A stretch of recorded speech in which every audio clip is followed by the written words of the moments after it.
ಶ್ರೀ ಗುರುಭ್ಯೋ ನಮಃ. ಹರಿ ಓಂ.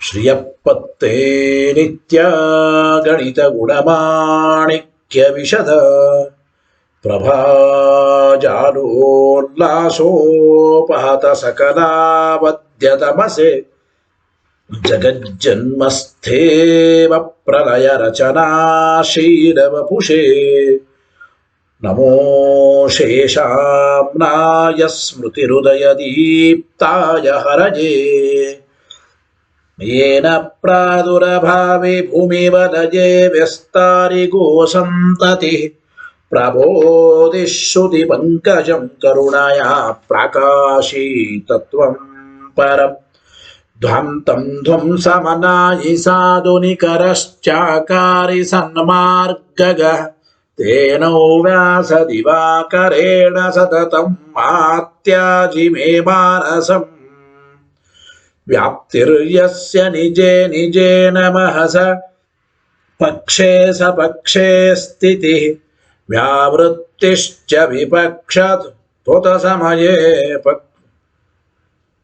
ಸತ್ಯರ್ನ ವೈವಾದಿತೆ ನೈವಾಸ್ತಿ ಪ್ರತಿಪಕ್ಷಯುಕ್ತಿರತುಲಂ ಶುದ್ಧಂ ಪ್ರಮಾಣಂ ಸಮೇ ಭೂಯಾತ್ ತತ್ವ ವಿನಿರ್ಣಯಾಯ ಭಗವಾನ್ ಆನಂದ ತೀರ್ಥೋ ಮುನಿ ಭವತಿ ಯದನುಭಾವಾದೇಡಮೂಕೋಪಿ ವಾಗ್ಮಿ ಜಡಮತಿರಪಿ ಜಂತುರ್ಜಾಯತೆ ಪ್ರಾಜ್ಞಮೂಲೀ ಸಕಲ ವಚನ ಚೇತೋ ದೇವತಾ ಭಾರತೀ ಸಾ ಮಮ ವಚಸಿ ನಿಧತ್ತಾಂ ಸನ್ನಿಧಿಂ ಮಾನಸೇ ಚ ರಮಾನಿವಾಸೋಚಿತ ವಾಸಭೂಮಿ ಸನ್ಯಾಯ ರತ್ನಾವಲಿ ಜನ್ಮಭೂಮಿ ವೈರಾಗ್ಯ ಭಾಗ್ಯೋ ಮಮ ಪದ್ಮನಾಭ ತೀರ್ಥಾಮೃತಾಬ್ಧಿರ್ಭವತಾತ್ವಿಭೂತಿ ಪದವಾಕ್ಯ ಪ್ರಮಾಣ ಜ್ಞಾನ್ ಪ್ರತಿವಾದಿ ಮದಚ್ಛಿದಃ ಶ್ರೀಮದಕ್ಷೋಭ್ಯ ತೀರ್ಥಾಖ್ಯಾನುಪತಿಷ್ಠೆ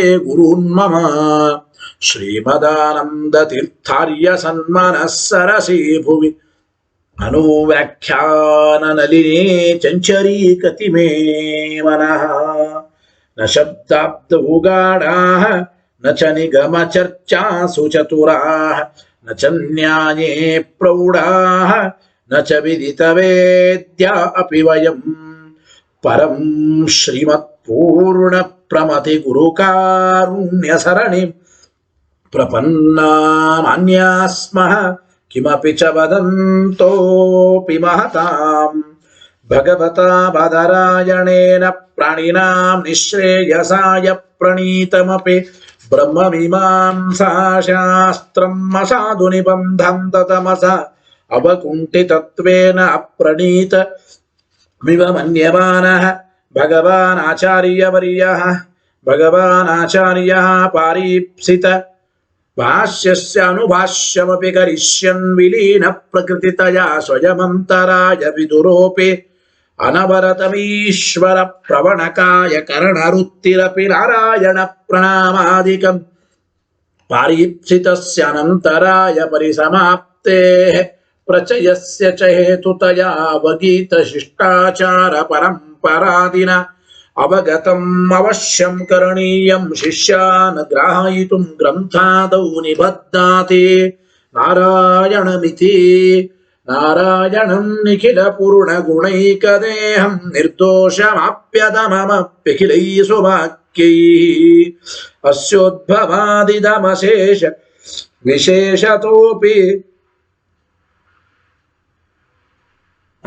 ವಿಶೇಷತೋಪಿ ವಂದ್ಯಂ ಸದಾ ಪ್ರಿಯತಮಂ ಮಮ ಸನ್ನಮಾಮಿ ತಮೇವ ಶಾಸ್ತ್ರ ಪ್ರಭವಂ ಪ್ರಣಮ್ಯ ಜಗದ್ಗುರುಣಾಂ ಗುರುವಂಜಸೈವ ವಿಶೇಷತೋ ಮೇ ಪರಮಾಖ್ಯ ವಿದ್ಯಾ ವ್ಯಾಖ್ಯಾಂ ಕರೋಮ್ಯನ್ವಪಿ ಚಾಹಮೇವ ಓಂ ಅಥಾತೋ ಬ್ರಹ್ಮ ಜಿಜ್ಞಾಸಾ ಓಂ ಶ್ರುತಿ ಕ್ಷೀರಾಬ್ಧಿಮಾಮಥ್ಯ ಧೀಮಂ ದರಮಹೀಭೃತ ಪ್ರಾಪ್ತ ನ್ಯಾಯಸುಧಾಯೇನ ತಂ ಜೈಂದ್ರಮಹಂ ಭಜೆ ಬುಧೈರಪಿ ಸುದುರ್ಬೋಧೆ ಗ್ರಂಥೇ ಯನ್ಮಮ ಸಾಹಸಂ ತತ್ಪಾರಯಂತು ನಿಪುಣಾಃ ಗುರುಪಾದರಜಕ್ಕಣಾಃ ಲೌಕಿಕ ಫಲಂ ಲಕ್ಷಣ ಅಮೃತದೋಹಿನಿ ಗುರುವನುಗ್ರಹ ರೂಪಾಂ ತಾಂ ಕಾಮಧೇನುಮುಪಾಸ್ಮಯೇ ಮದ್ಭೋಕ್ತಿರ್ದ್ವಿನದಿ ಜಯರ್ಯ ಶುಭವಾಕ್ಷುರ್ಯಾತ್ಮಜ ಸಂಗಮೆ ವ್ಯಾಖ್ಯಾಸ್ನಾನಮಹೋ ವಿಧಾಯ ನೃಹರೇ ಪ್ರಾಪ್ಯ ಪ್ರಸಾದಂ ಪರಂ ಪ್ರಾಪುರ್ಯೇ ಕೃತಕೃತ್ಯತಾಂ ಗತಮಲಾ ವಿದ್ಯಾದಿರಾಜಾದಯೋ ಯೋಗೀಶ ಕೃಪಯಂತು ತೇ ಜಯ ಮುನೇರ್ಭಾವಸ್ಯ ಬೋಧಾಯ ಮೇ ಶುಕೇನ ಶಾಂತ್ಯಾದಿಷು ವಾङ्ಮಯೇಷು ವ್ಯಾಸೇನ ಧೈರ್ಯಂ ಬುಧಿನೋಪಮೇಯಂ ಮನೋಜಜಿತ್ಯ ಮನಸಾಂ ನಿಪತ್ಯ ರಘುತ್ತಮಾಖ್ಯಂ ಸ್ವಗುರುಂ ನಮಾಮಿ ನ ದಗ್ಧಂ ಯಸ್ಯ ಕೌಪೀನಂ ಅಗ್ನೋ ದತ್ತಮಪಿ ಸ್ಫುಟಂ ವೇದೌ ವ್ಯಾಸ ಗುರುಂ ನೌಮಿ ಶ್ರೀವೇದೇಶ ನಮಸ್ಕೃತಂ ಸತ್ಯನಾಥ ಗುರು ಪಾತು ಯೋಧೀರೋ ನವಚಂದ್ರಿಕಾ ನವಾಮೃತ ಗದಾ ತೀರ್ಥ ತಾಂಡವಾನಿ ವ್ಯಚೀಕೃಪಥ ಆರೂಢ ಸಹಸಾಯತೀಂದ್ರ ಪದವೀಂ ಗತ್ವಾ ಚ ವಾರಾಣಸಿ ತತ್ರತ್ಯಾನ್ ಕುಮತ ಪ್ರಚಾರ ನಿರತಾನದ್ವೈತ ದಿಗ್ಧಂತಿರ ಪ್ರವ್ಯಾರ್ಥೇ ವಚನೆ ಸುಯುಕ್ತಿ ಖಚಿತೈ ಸಂಭೀಷಯನ್ಮೋದಯನ್ ಸತ್ಯಧ್ಯಾನ ಸುಕೇಸರಿ ವಿಜಯತೆ ಪಾದಾಶಿತ ಶ್ರೀಪತೆ ಪ್ರಾವೋಚ ದ್ಯೋತಿಕಂ ನ್ಯಾಯ ಸುಧಾ ವಾಕ್ಯಾರ್ಥ ಚಂದ್ರಿಕಾ ಸತ್ಯ ಪ್ರಜ್ಞ ಗುರುರ್ದದ್ಯಾತ್ ಪ್ರಜ್ಞಾಂ ವೈದಾಂತಿ ಕಿಂ ಸದಾ ಬಂಧುಸ್ತ್ವಂ ಗುರುರಿಷ್ಟ ದೈವತಮಿತಿ ತ್ವತ್ಪಾದ ಪಂಕೇರುಹಂ ಪ್ರಾಪ್ತಂ ಮಾಂ ಪರಿಪಾಲಯೇತಿ ಸತತಂ ಯಾಚೇ ನಿಬದ್ಧಾಂಜಲಿ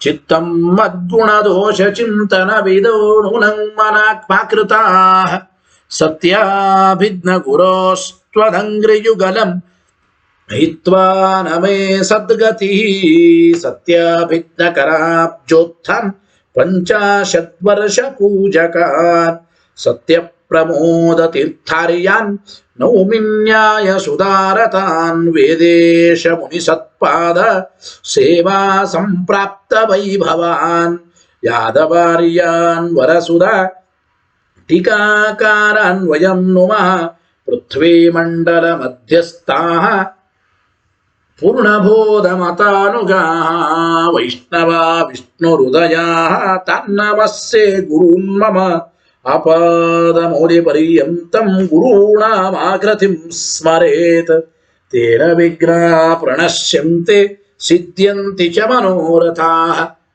ಶುಭಾಂ ಧ್ಯಾಯಂತಿ ಯೇ ಕಾಮಾನ್ ಗುರುದೇವಃ ಪ್ರಸಾದಜಾನ್ ಇತರಾನ್ ಆತ್ಮಪಾಪೋತ್ಥಾನ್ ತೇಷಾಂ ವಿದ್ಯಾ ಪರಿಷ್ಯತಿ ಯೈರಹಂ ಶುಕವತ್ ಸಮ್ಯಕ್ ಶಿಕ್ಷಿತೋಸ್ಮಿ ಕೃಪಾಲುಭಿಃ ಶ್ರೀಮತ್ ಸತ್ಯಾತ್ಮತೀರ್ಥಾರ್ಯಾನ್ ವಂದೇ ವಿದ್ಯಾ ಗುರುನ್ ಮಮ ಮೂಲರಾಮ ಪದಾಸಕ್ತಂ ಸ್ವರ್ಣಮಂಟಪಕಾರಿಣಂ ಗುರುಸ್ಮರಣಕರ್ತಾರಂ ವಂದೇ ಸತ್ಯಾತ್ಮಯೋಗಿನಂ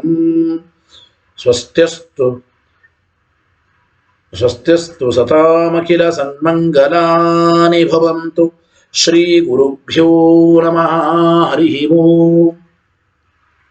ಇವತ್ತು ಈ ಶ್ರೀಮನ್ಯಾಯಸುಧೆಯ ಪ್ರಥಮಾಧ್ಯಾಯದಲ್ಲಿ ಮೊನ್ನೆ ಏಕಾದಶಿಯ ದಿನ ಪ್ರಥಮ ಪಾದವನ್ನು ಮುಕ್ತಾಯ ಮಾಡಿ ಎರಡನೇ ಪಾದವನ್ನು ಆರಂಭ ಮಾಡಿದ್ದೇವೆ.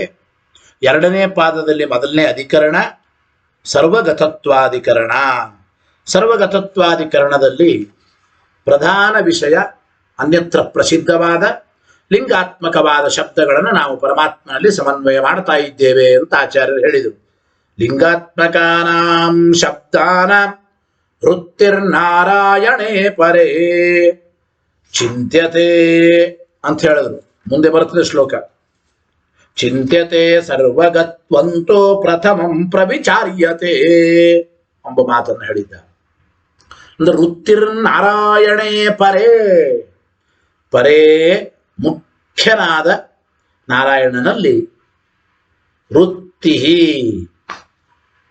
ಅಂದ್ರೆ ಶಬ್ದಗಳಿಗೆ ವೃತ್ತಿ ಅಂಬೋದು ಉಂಟು. ಚಿಂತ್ಯತೆ ನಾವು ಸಮರ್ಥನೆ ಮಾಡ್ತೇವೆ ಅಂತ ಹೇಳಿದ್ದ. ಶಬ್ದಗಳಿಗೆ ನಾರಾಯಣನಲ್ಲಿ ವೃತ್ತಿ ಇದೆ ಅಂತ ಹೇಳಿದ್ರೆ ನಿಜ. ಒಂದು ಪ್ರಶ್ನೆ ಮಾಡ್ತಾರೆ, ಈ ವೃತ್ತಿ ಅಂದ್ರೆ ಲಕ್ಷಣ ವೃತ್ತಿನೂ ಆಗಬಹುದಲ್ಲ ಅಂತ ಪ್ರಶ್ನೆ. ಅಂದ್ರೆ ಶಬ್ದಗಳು ಲಕ್ಷಣಯ ಪರಮಾತ್ಮನನ್ನು ಹೇಳಿಕೊಡ್ತವೆ ಅಂತ ಯಾಕಾಗಬಾರದು? ನೋಡಿ, ಇಲ್ಲಿಂದ ಆಗಬೇಕು. ವೃತ್ತಿ ಲಕ್ಷಣಾದಿರಪಿ ಭವತಿ.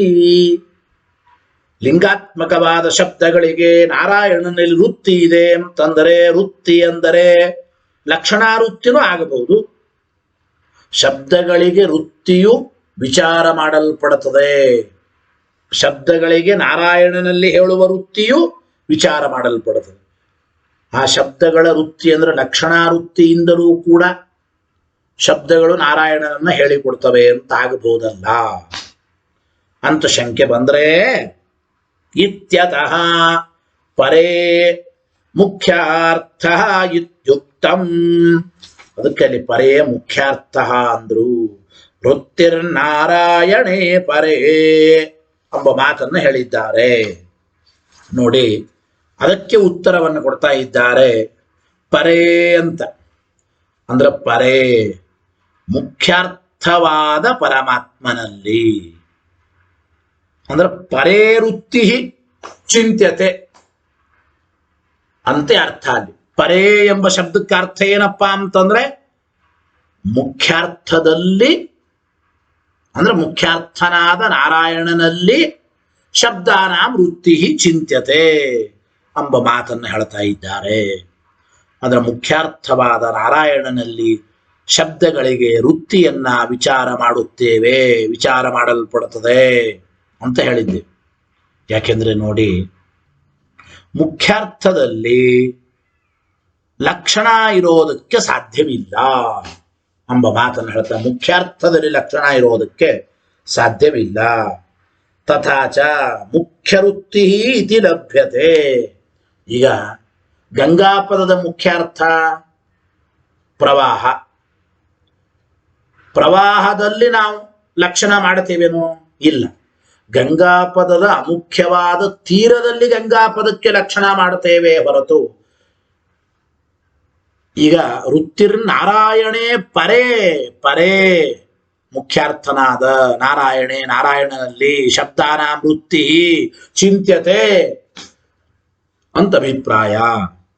ಆದ್ದರಿಂದ ನಾರಾಯಣ ಮುಖ್ಯಾರ್ಥ. ಮುಖ್ಯಾರ್ಥ ಅಂದ ಮೇಲೆ ಶಬ್ದಗಳು ನಾರಾಯಣನ ಲಕ್ಷಣಾವೃತ್ತಿಯಿಂದ ತಿಳಿಸಿಕೊಡ್ತವೆ ಅಂತ ಹೇಳಲಿಕ್ಕಾಗಲ್ಲ. ಹಾಗಾದ್ರೆ ಪರೇ ಅಂದ್ರೆ ಮುಖ್ಯಾರ್ಥರಾದ ನಾರಾಯಣನಲ್ಲಿ. ಮುಖ್ಯಾರ್ಥ ಅಂದ್ರೆ ಅದು ಶಕ್ತಿ ವೃತ್ತಿನೇ ಮುಖ್ಯಾರ್ಥ ಅಂತ ಆಗುತ್ತದೆ. ಅದಕ್ಕೆ ಅದನ್ನೇ ಹೇಳಿದ್ರು, ಪರೇ ಅಂತ ಶಬ್ದ ಹೇಳೋದು. ತಥಾಚ ಮುಖ್ಯ ವೃತ್ತಿ ಇತಿ ಲಭ್ಯತೆ. ಪರೇ ಅಂದ್ರೆ ಮುಖ್ಯಾರ್ಥನಾದ ನಾರಾಯಣನಲ್ಲಿ. ಮುಖ್ಯಾರ್ಥ ಅಂದ್ರೆ ಅದು ಶಕ್ತಿ ವೃತ್ತಿನೇ ಹೊರತು ಲಕ್ಷಣಾವೃತ್ತಿ ಆಗೋದಿಲ್ಲ. ಆದ್ದರಿಂದ ಶಕ್ತಿ ವೃತ್ತಿನೇ ಮುಖ್ಯಾರ್ಥ. ಮುಖ್ಯಾರ್ಥದಲ್ಲಿ ಮುಖ್ಯ ವೃತ್ತಿನೇ ಇರಬೇಕು ಎಂಬ ಮಾತನ್ನು ಹೇಳ್ತಾ ಇದ್ದಾರೆ. ಚಿಂತ್ಯತೆ ಅಂತ ಬಂತು. ಚಿಂತ್ಯತೆ ಅಂದ್ರೆ ಸಮರ್ಥ್ಯತೆ ಅಸ್ಮಿನ್ ಪಾದೇ ಇತಿ ಶೇಷ. ಈ ಪ್ರಥಮಾಧ್ಯಾಯದ 2ನೇ ಪಾದದಲ್ಲಿ ಶಬ್ದಗಳಿಗೆ ಮುಖ್ಯಾರ್ಥನಾದ ನಾರಾಯಣನಲ್ಲಿ ವೃತ್ತಿಯು ಅಂದ್ರೆ ಶಕ್ತಿ ವೃತ್ತಿಯೂ ಇದೆ ಎಂಬುದನ್ನು ವಿಚಾರಿಸಲ್ಪಡುತ್ತದೆ, ಅಂದ್ರೆ ವಿವರಣೆ ಮಾಡ್ತಾ ಇದ್ದಾರೆ ಎಂಬ ಮಾತನ್ನ ತಿಳಿಸಿಕೊಡ್ತಾ ಇದ್ದಾರೆ. ಸರಿ, ಸೂತ್ರಕ್ಕೆ ಅವತರಣಿಕೆಯನ್ನು ಕೊಡ್ತಾ ಹೇಳ್ತಾ ಇದ್ದಾರೆ. ಈ ಸೂತ್ರ ಆರಂಭ ಆಯ್ತು. ಇಲ್ಲಿ ಸರ್ವಗತತ್ವಾಧಿಕರಣದ ಸೂತ್ರ ಏನಪ್ಪ? ಓಂ ಸರ್ವತ್ರ ಪ್ರಸಿದ್ಧೋಪದೇಶಾತು. ಹಿಂದೆ ನಾವು ಮನೆ ಏಕಾದಶಿಯ ಪಾಠದಲ್ಲಿ ಈ ಸೂತ್ರಕ್ಕೆ ಅರ್ಥವನ್ನ ನಾವು ತಿಳಿದುಕೊಂಡಿದ್ದೇವೆ. ಸರ್ವತ್ರ, ಸರ್ವತ್ರ ಎಂಬ ಶಬ್ದಕ್ಕೆ ಅರ್ಥ ಏನಪ್ಪ ಅಂತಂದ್ರೆ ಏತಮಸ್ಯಾಂ ಏತಂ ದಿವಿ ಭೂತೆ ಸರ್ವೇಷು ಭೂತೇಷು. ಏತಮಸ್ಯಾಂ ಏತಂ ದಿವಿ ಎಂಬುದನ್ನು ಆರಂಭ ಮಾಡಿಕೊಂಡು ಸರ್ವೇಷು ಭೂತೇಷು ಎಂಬಲ್ಲಿರತಕ್ಕಂತಹ ಪೃಥಿವ್ಯಾದಿಗಳಲ್ಲಿ ಸ್ಥಿತನಾಗಿ, ಪೃಥಿವ್ಯಾದಿಗಳಲ್ಲಿ ಇದ್ದವನು ಅಂತ ಹೇಳಲ್ಪಟ್ಟವನು ನಾರಾಯಣನೇ. ಯಾಕೆ? ಸರ್ವತ್ರ ಪ್ರಸಿದ್ಧೋಪದೇಶಾತ್. ಎಲ್ಲ ಕಡೆಗೂ ಆ ನಾರಾಯಣನನ್ನೇ ಹೇಳುವ ಪ್ರಸಿದ್ಧವಾದ ಬ್ರಹ್ಮಶಬ್ದದ ಉಪದೇಶ ಇದೆ. ಸೂರ್ಯನಲ್ಲಿ, ಜೀವನಲ್ಲಿ, ಏತಮೇವ ಬ್ರಹ್ಮೇತ್ಯಾಚಕ್ಷತೆ ಅಂತ ಆ ಬ್ರಹ್ಮನಲ್ಲೇ ಪ್ರಸಿದ್ಧವಾದ ನಾರಾಯಣನಲ್ಲಿ ಪ್ರಸಿದ್ಧವಾದ ಬ್ರಹ್ಮಶಬ್ದದ ಉಪದೇಶ ಮಾಡ್ತಾ ಇದ್ದಾರಂದ ಮೇಲೆ ಎಲ್ಲ ಕಡೆಗೂ ಹೇಳಲ್ಪಟ್ಟವನು ನಾರಾಯಣನೇ ಎಂಬ ಮಾತನ್ನ ಓಂ ಸರ್ವತ್ರ ಪ್ರಸಿದ್ಧೋಪದೇಶ ಸೂತ್ರಾರ್ಥವನ್ನು ನಾವು ತಿಳಿದಿದ್ದೇವೆ. ಏನು ಇಲ್ಲಿ ನೋಡಿ ಅಂದ್ರೆ ಓಂ ಸರ್ವತ್ರ ಪ್ರಸಿದ್ಧೋಪದೇಶಾತು ಏತಮಸ್ಯಾಂ ದಿವಿ ಎಂಬುವ ಈ ಒಂದು ಶ್ರುತಿ ಹಿಂದೆ ಬಂತಲ್ಲ, ಏತಮಸ್ಯಾಂ ಏತಂ ದಿವಿ ಛಾಂದೋಗ್ಯೋಪನಿಷತ್ತಿನ ವಾಕ್ಯ. ಇದನ್ನು ಆರಂಭ ಮಾಡಿಕೊಂಡು ಸರ್ವೇಶು ಭೂತೇಶು ಅಂದ್ರೆ ಎಲ್ಲ ಕಡೆಗೂ ಐತರೆಯ ಶ್ರುತಿಯಲ್ಲಿ ಹೇಳಲ್ಪಟ್ಟ ಸರ್ವಗತನಾದವನು ವಿಷ್ಣುವೇ. ಯಾಕೆ? ಪ್ರಸಿದ್ಧೋಪದೇಶ, ವಿಷ್ಣುವಿನಲ್ಲೇ ಪ್ರಸಿದ್ಧವಾದ ಬ್ರಹ್ಮ ಶಬ್ದದ ಉಪದೇಶ ಇಲ್ಲಿ ಇರೋದ್ರಿಂದ. ಇಷ್ಟು ಸೂತ್ರಾರ್ಥ ಅಂತ ಇಟ್ಕೊಳ್ಳಿ. ಇನ್ನು ಈ ಮುಂದಿನ ಅನುವ್ಯಾಖ್ಯಾನ ಆರಂಭವಾಗುವುದಕ್ಕೆ ಅವತರಣಿಕೆ. ಚಿಂತ್ಯತೆ ಸರ್ವಗತ್ವಂತು ಪ್ರಥಮಂ ಪ್ರವಿಚಾರ್ಯತೆ. ಈ ಅನುವ್ಯಾಖ್ಯಾನಕ್ಕೆ ಏನು ಅವತರಣಿಕೆ ಹೇಳ್ತಾ ಇದ್ದಾರೆ? ಕೇಚಿತ ಮನೋಮಯ ಪ್ರಾಣಶರೀರ ಭಾರೂಪ ಇತ್ಯುಕ್ತಂ ಮನೋಮಯತ್ವಾದಿನ ಉಪಾಸ್ಯತ್ವಂ ಪರಮಾತ್ಮನಃ ಪ್ರತಿಪಾದಯಿತುಂ ಇದಮಧಿಕರಣಂ ಇತಿ ವ್ಯಾಚಕ್ಷತೆ. ಇಲ್ಲಿ ಶಂಕರರು ಮತ್ತು ರಾಮಾನುಜಾಚಾರ್ಯರು ಇಬ್ಬರು ವಾದಿಗಳು ಕೂಡ ಅದ್ವೈತ ಸಿದ್ಧಾಂತ ವಿಶಿಷ್ಟಾದ್ವೈತ ಸಿದ್ಧಾಂತ ಎರಡು ಸಿದ್ಧಾಂತದವರು ಕೂಡ ಕೇಚಿತ ಅಂತಂದ್ರೆ ಅದ್ವೈತಿಗಳು ಮತ್ತು ವಿಶಿಷ್ಟಾದ್ವೈತಿಗಳು ಇವರಿಬ್ಬರೂ ಕೂಡ ಇಲ್ಲಿ ಛಾಂದೋಗ್ಯೋಪನಿಷತ್ತಿನ 3ನೇ ಅಧ್ಯಾಯದಲ್ಲಿರತಕ್ಕಂಥ ಇನ್ನೊಂದು ವಾಕ್ಯವನ್ನ ಕೊಟ್ಟು ಇಲ್ಲಿ ಪರಮಾತ್ಮ ಮನೋಮಯತ್ವಾದಿ ರೂಪೇಣ ಉಪಾಸ್ಯನಾಗಿದ್ದಾನೆ ಎಂಬ ವಿಚಾರವನ್ನು ಹೇಳ್ತಾ ಇದ್ದಾರೆ ಅಂತ ಶಂಕರರು ಮತ್ತು ರಾಮಾನುಜಾಚಾರ್ಯರು ಇಲ್ಲಿ ತಿಳಿಸಿಕೊಡ್ತಾ ಇದ್ದಾರೆ. ಆ ರೀತಿ ಹೇಳ್ತಾ ಇದ್ದಾರೆ. ಏನು ಅಂದ್ರೆ ನೋಡಿ, ಈ ಅಂದ್ರೆ ಏತಮಸ್ಯಾಂ ಏತಂ ದಿವಿ ಎಂಬ ವಾಕ್ಯವನ್ನು ಅವರು ತಗೊಳ್ಳಲ್ಲ. ಮನೋಮಯ ಪ್ರಾಣ ಶರೀರ ಈ ಮೊದಲಾದ ವಾಕ್ಯಗಳಲ್ಲಿ ಮನೋಮಯತ್ವಾದಿ ಪ್ರಕಾರಗಳಿಂದ ಉಪಾಸ್ಯನಾದವನು ಪರಮಾತ್ಮನೇ ಅಂತ ಸಮರ್ಥನೆ ಮಾಡ್ಲಿಕ್ಕೆ ಈ ಅಧಿಕರಣ ಹೊರಟಿದೆ ಅಂತ ಅವರು ವ್ಯಾಖ್ಯಾನ ಮಾಡ್ತಾ ಇದ್ದಾರೆ ಅಂತ. ಟೀಕರ ವಾಕ್ಯ ನೋಡಿ, ಮನೋಮಯ ಪ್ರಾಣ ಶರೀರ ಭಾರೂಪ ಇತ್ಯುಕ್ತಂ ಮನೋಮಯತ್ವಾದಿನ ಉಪಾಸ್ಯತ್ವಂ. ಈ ವಾಕ್ಯದಲ್ಲಿ ಮನೋಮಯತ್ವಾದಿನ ಪರಮಾತ್ಮನಿಗೆ ಉಪಾಸ್ಯತ್ವವನ್ನ ಪ್ರತಿಪಾದನೆ ಮಾಡೋದಕ್ಕಾಗಿ ಇದಮಧಿಕರಣಂ ಈ ಸರ್ವಗತತ್ವಾಧಿಕರಣ ಹೊರಟಿದೆ ಎಂಬ ಮಾತನ್ನ ಶಂಕರರು ರಾಮಾನುಜಾಚಾರ್ಯ ಹೇಳ್ತಾ ಇದ್ದಾರೆ. ಇತಿ ವ್ಯಾಚಕ್ಷತೆ ಅಂತ. ತದಸತ ಇದು ಸರಿಯಲ್ಲ ಎಂಬ ವಿಚಾರದಿಂದ ಆಚಾರ್ಯ ಹೇಳಿದ್ರು. ಇತ್ಯಾಶಯವಾನಾಹ ಈ ಅಭಿಪ್ರಾಯದಿಂದಲೇ ಆಚಾರ್ಯರನ್ನು ವ್ಯಾಖ್ಯಾನ ತಿಳಿಸಿಕೊಡ್ತಾ ಇದ್ದಾರೆ.